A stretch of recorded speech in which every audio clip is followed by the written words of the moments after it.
मुड़ा और इनके साथ आकर बैठ गया। क्या यार, अब क्यों उदास होता है? लिख ले मेरी बात, वो आज मान जाएगी। आखिर आज इतना अच्छा गाना सुनाया है तूने उसके लिए। आफाक ने इसको समझाते हुए बोला, यार वो फिर से उदास रहा। अरे यार, मैं और आफाक ऐसे ख्वार होते हैं, ठीक है? 3 दिन बाद ये दोनों मैच हो जाते हैं, फिर हम पीछे से ख्वार होते हैं। इनका ये तो रोज का काम है, हम ऐसे ही परेशान होते हैं, पता नहीं क्या होगा। अब सारम और भाभी दोबारा मिलेंगे भी नहीं, जबकि ये दोनों लैला मजनू की तरह ठीक 3 दिन बाद मिल जाते थे। नहीं, क्या कोई मजाक है यार? ओ भाई, मारो मुझे, मारो, अभी मारो। कुछ और कहता आफाक, इसने इसको वाकई मारना शुरू कर दिया। अरे भाई, अरे आफाक कमीने, रुक रुक। नाज ने आफाक को धमकी दी, जबकि सारम का हंस के बुरा हाल हो गया था। कह तो वो ठीक रहा था, ये नाराजगी सिर्फ 3 दिन से ज्यादा नहीं थी, जबकि कैफे में बैठे सब स्टूडेंट्स इनको देख रहे थे। इनका ग्रुप था भी शरारतों की वजह से मशहूर था। आज इसको काम करते हुए 1 हफ्ते से ज्यादा हो गया था। वो यहाँ के माहौल में ढल गई थी। वो ढल भी जाती अगर ये शाहजेब नामी मुसीबत इसके पहले ना पड़ती। वो आज से इसके दिन से हर रोज आता था और इससे बात करने की कोशिश करता था और अजीब अजीब नजर से देखता था। वो 2 दिन से पहले तो हद हो गई थी। वो इसके पास आया था जब वो काम कर रही थी, हमेशा की तरह बिना दस्तक दिए वो कमरे में आया और मुड़ने के बजाय इसके पास आकर खड़ा हो गया, और वो इसके ऐसे करने से काफी डर गई थी। आज तो डॉक्टर सज्जाद ने भी इनको किसी काम से शहर जाना था, लेकिन वो इसको कहकर गए थे कि अगर शाहजेब की तरफ से कोई गड़बड़ हुई तो वो इनको फौरन कॉल कर दे। वैसे तो रोज वो इसको शाहजेब से दूर ही रखते थे, मगर वो फिर भी कोई मौका जरूर निकाल लेता। अब ये अस्पताल और जमीन इसकी नहीं थी, फिर भी वो इससे पंगा नहीं ले सकते थे, क्योंकि वो वहाँ का सरदार था, बेटा था, और इस मसले में महताब भी थी। आप वो इससे दूर होकर खड़ी होगी, फोन की बैटरी भी चार्ज नहीं थी कि वो कुछ करती। जी, वो मुस्कुराते हुए इसके करीब आया। वो सीधा दीवार से जा लगी।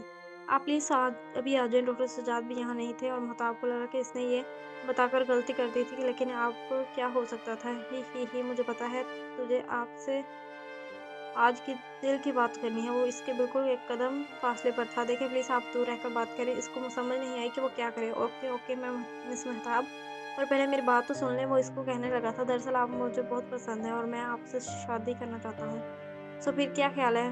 हाँ, तो साहब खबासत से मुस्कुराकर कहने लगा। महताब को समझ नहीं आई कि क्या कहे। एक तो वो इसको शादी का कह रहा था, ऊपर से इसका लहजा और नजरें कुछ और ही कह रही थी। वो बिना कुछ कहे वो साइड से निकलने लगी थी और शाहजेब इसको इग्नोर करने पर आग ही लग गई। एक तो काफी दिनों से इससे मौके में की तलाश में था, और आज जब इसको मौका मिला तो इसको इग्नोर नहीं करना चाहता था। मैं बकवास कर रहा हूँ? हाँ, इसने महताब को हाथ पकड़कर दीवार के साथ लगाया। मैं प्लीज मुझे जाने दे।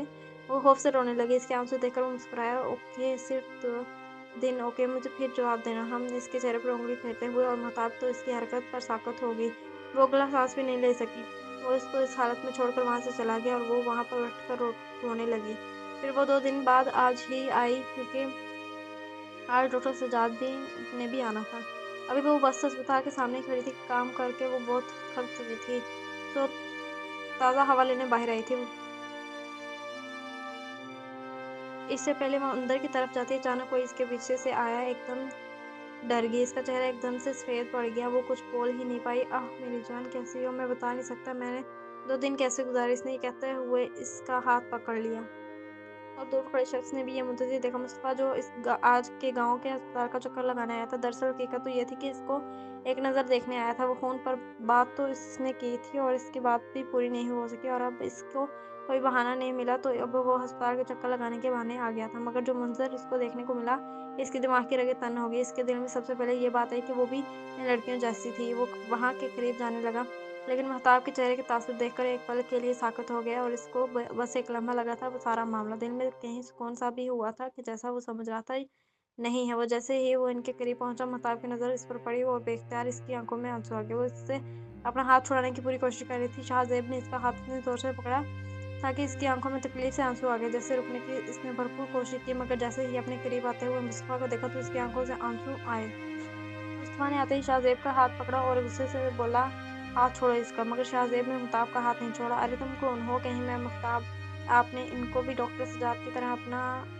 और अभी इसकी बात पूरी होती कि मुस्तफ़ा ने इसका हाथ इतनी जोर से दबाया कि मजबूर होकर शाहजेब ने महताब का हाथ छोड़ा, और जैसे ही इसने हाथ छोड़ा, मुस्तफ़ा ने इसे जोर से एक थप्पड़ मारा। अगर आज के बाद इसके करीब भी गए ना, तो मुझसे बुरा कोई नहीं होगा। आज छोड़ रहा हूँ, मगर अगली बार नहीं छोड़ूंगा। اسد غصے سے دھاڑتے ہوئے بولا۔ شاہزیب نے ایک نظر مہتاب کو دیکھا اور مصطفیٰ کو دیکھ کر بولا، تم شاید جانتے نہیں ہو کہ میں کون ہوں۔ اس کا بدلہ میں تم سے ضرور لوں گا اور ایسا لوں گا کہ ساری زندگی یاد کرو گی۔ اور یہ کہتے ہوئے چل پڑا۔ مصطفیٰ نے ایک نظر دوڑائی ہوئی مہتاب کو دیکھا اور اس کا ہاتھ پکڑ کر ہسپتال کی طرف چل پڑا۔ وہ تو شکر تھا کہ ہسپتال میں رش نہ ہونے کے برابر تھا۔ کہاں ہے کمرہ؟ اس کو اپنے ساتھ لیے چلتے ہوئے اس سے پوچھا۔ مہتاب نے جس طرف اشارہ کیا وہ اسی طرف چل پڑا۔ کمرے میں آ کر اسے کھڑکی پر بٹھا کر خود کمرے میں چکر کاٹنے لگا اور اپنا غصہ قابو کرنے لگا۔ کم نہیں ہو رہا تھا۔ اتنا تو اندازہ ہو گیا تھا کہ وہ اس کو کافی دن سے پریشان کر رہا تھا۔ بالوں میں ہاتھ چھیڑتے ہوئے اس نے پوچھا، کب سے تنگ کر رہا ہے؟ کمرے میں صرف ان کی چیخیں گونج رہی تھی۔ وہ اس کے بولنے پر ایک دم چونکی اور وہ شروع سے ابھی اس کی بات مکمل بھی نہیں ہوئی تھی کہ ایک دم مصطفیٰ نے ٹیبل پر پوری طاقت سے مکہ مارا۔ ویم آؤٹ مہتاب، کیا تم آج ہاں اگر آج وہ تمہیں اٹھا کر لے جاتا تو ہاں کیا کر لیتی تم؟ ہاتھ تو چھڑوا نہیں سکتی تم اس سے تو کسی کو ہاں تو آ سکتی تھی نا، بلا تو سکتی تھی نا۔ وہ اس پر غصہ تجارت کرتا ہوا وہ اسے ہچکیوں کی وجہ سے بولا نہیں جا رہا تھا۔ میں نے ڈاکٹر سجاد کو کال کر کے بتایا تھا، وہ اس کو دیکھ رہے تھے۔ وہ اب بے پاک ناپنے لگی تھی۔